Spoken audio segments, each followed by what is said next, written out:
Lenny and welcome to my channel.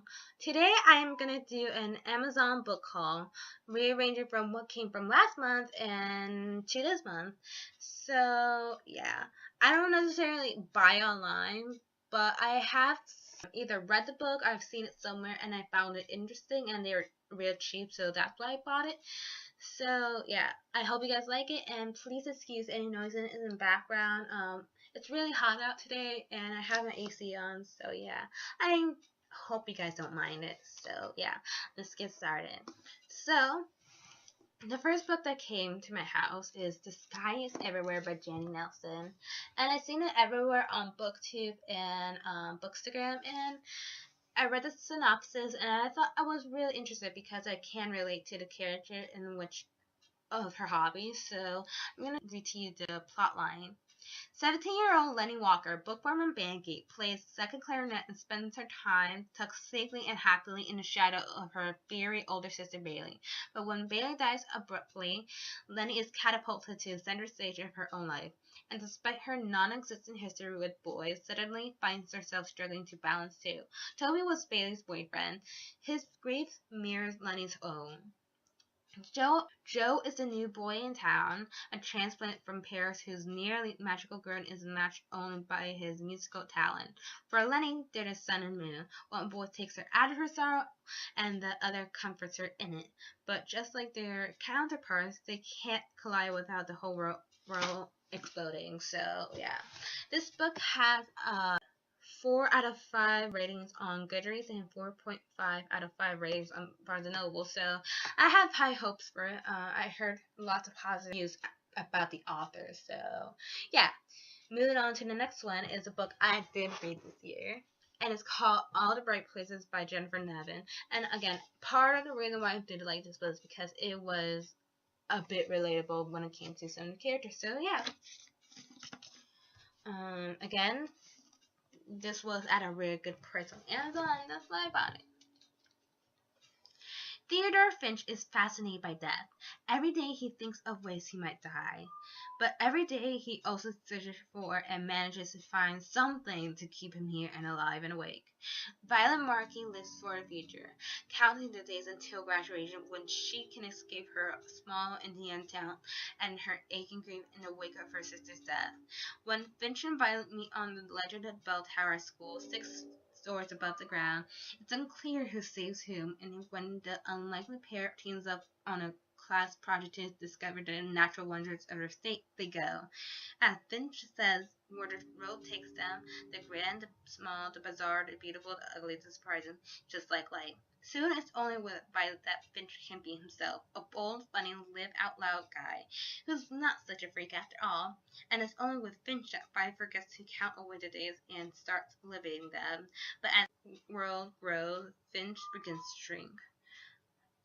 This is a heart-wrenching, unflinching story of love and shared life lived in 2 teens who find one another while standing on the edge.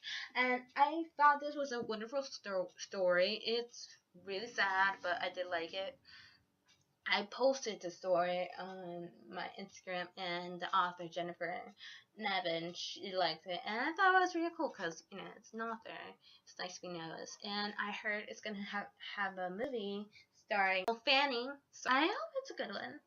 And this book has a 4.2 out of 5 ratings on Goodreads and 4.8 out of 5 on Barnes & Noble. I give it a 5 out of 5 because, again, I really did like this book. And another one that came in is Antisocial by Jillian Blake. One hack, every secret exposed. I got it in Barnes & Noble, and it has a pretty cover. Didn't really plan to buy it, but it was a really good price on Amazon. That's why I bought it. So yeah. Alexandria Prep is about to be expelled. Senior spring was supposed to mean sleeping through class and partying with friends, but for Anna Solar, it's going to be a lonely road. She's just been dumped by her perfect basketball star boyfriend with no explanation. And as closer friends, the real ones she abandoned while dating him, are ignoring her. The endearing boy she's always had a complicated friendship with is almost too sympathetic. But suddenly, Anna isn't the only one whose life has been upended. Someone is determined to knock the kings and queens of school off their thrones. One by one, their phones get hacked and their personal messages and photos are leaked. At first, it was funny. People love watching the private lives of those they envy become all too public. Then the hacks escalate. Dark secrets are exposed and lives are shattered. Chaos erupts at school as Anna tries to save those she cares about most, and to protect her own secret. She begins to understand the reality of our always connected lives. Sometimes we share too much. I thought it's an interesting plot. Like, it's a little juvenile, I would say, for a lack of a better term, but I heard it's supposed to be like a Pretty Little Liars kind of plotline, and for anyone who's seen me watch the show, I kind of like to make fun of it because, let's be honest, it's interesting, but not a lot of that happens in real life, and that's the beauty of PLL. So yeah, I've yet to watch endings. But Antisocial has a 3.3 rating on Goodreads and 4.7 ratings on Barnes & Noble. So hopefully it's a good novel in my perspective. And the next one is You're the One That I Want by Giovanna Fletcher. And I love Giovanna Fletcher. I've seen her on YouTube. I am mostly a fan of her husband's Tom Fletcher's band on McFly. And I've seen their wedding videos, seen their baby videos, and they're just so cute. Like, I know not everyone's lives are perfect, but if you've seen the kind of relationship they had, there are definitely goals. So yeah. So the synopsis of You're the One That I Want is Maddie, dressed in white, stands at the back of the church. At the end of the aisle is Rob, the man she's about to marry. Next to Rob is Ben, best man and the best friend any two people ever had. And that's the problem, because if it wasn't Rob waiting for her at the aisle, there's a strong chance it would be Ben. Loyal and sensitive, Ben has always kept his feelings to himself. But he turned around and told Maddie she was making a mistake. Would she listen? And would he be right? Best friends since childhood, Maddie, Ben, and Rob thought their bond was unbreakable, but love changes everything. Maddie has a chance to make, but will she choose wisely? Her heart and the hearts of two best men she knows depends on it, and she better make a decision soon because yeah, that's a little screwed up. But I heard it was a fun book. It has at least 4 out of 5 ratings on Goodreads and 5 out of 5 ratings on Barnes & Noble. And again, like Giovanna and Tom Fletcher has a cute relationship, and I hope it does reflect in this novel. And the next novel is another Jandy Nelson book, I'll Give You Sun. And it has a 4.1 rating out of 5 ratings on Goodreads and a 4.65 at ratings on Barnes & Noble. And the plotline is Jude and her twin brother Noah are incredibly close. At 13, isolated, Noah draws constantly and is falling in love with the charmistic boy next door, while Daredevil Jude clips dies and wears red lipstick and does the talking for both of them. But 3 years later, at 16, Jude and Noah are barely speaking. Something has happened to erect his twins in different dramatic ways until Jude meets a cocky, broken, beautiful boy, as well as someone else, and even more unpredictable new force in her life. The early years are Noah's story to tell, the later years are Jude's.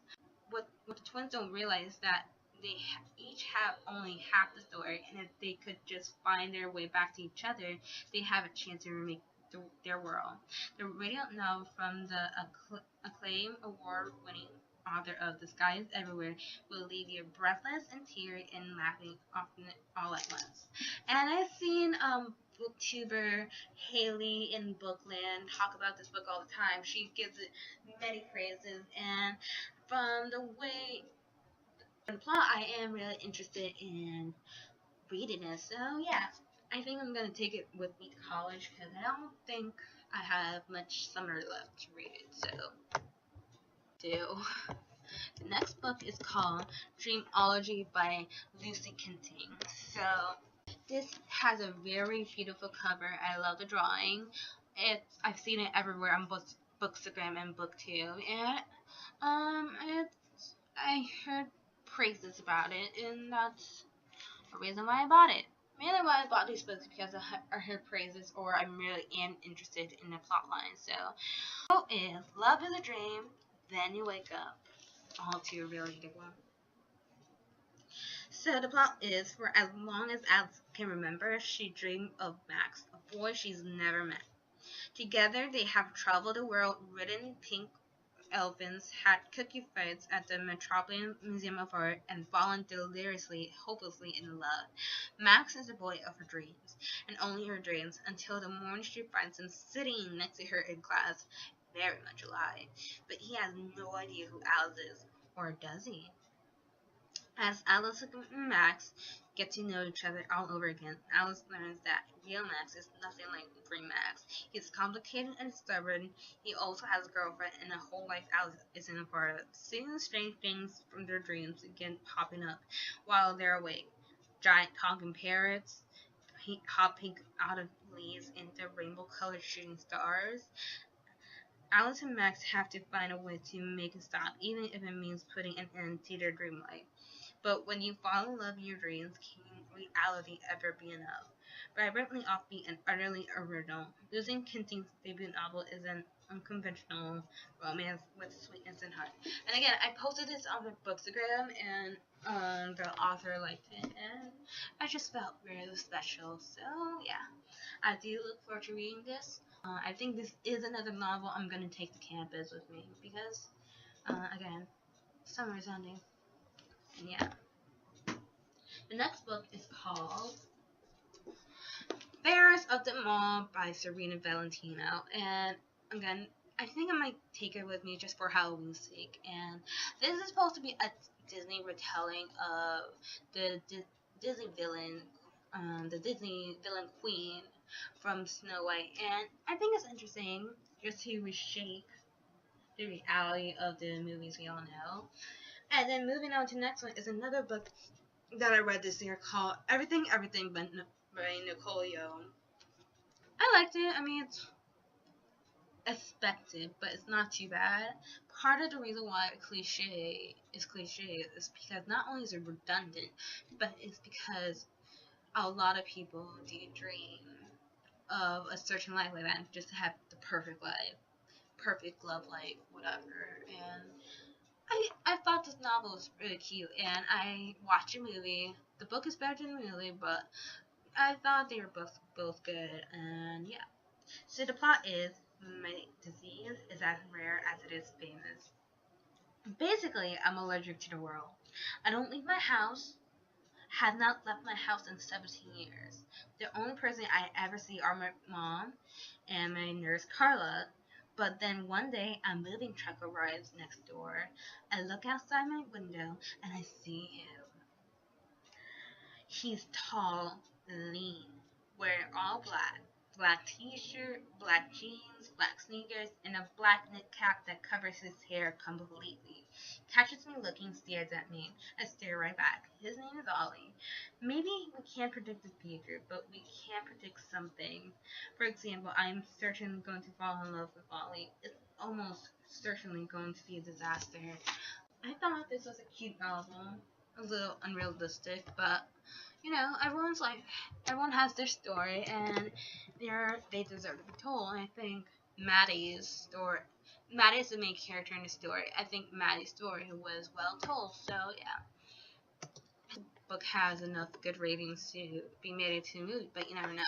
But ratings on Barnes and Noble for this book is 4.5 out of 5 and a 4.1 out of 5 on Goodreads. And yeah, again, I gave it 5 out of 5, and yeah.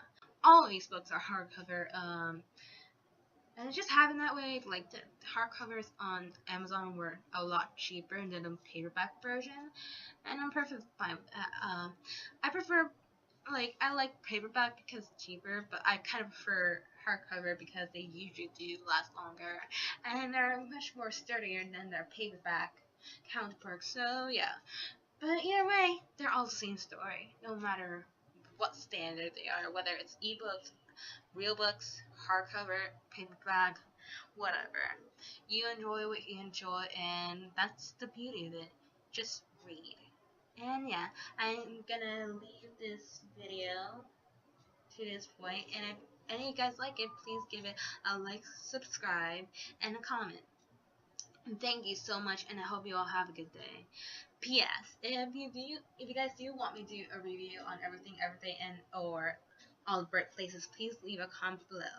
Alright, bye.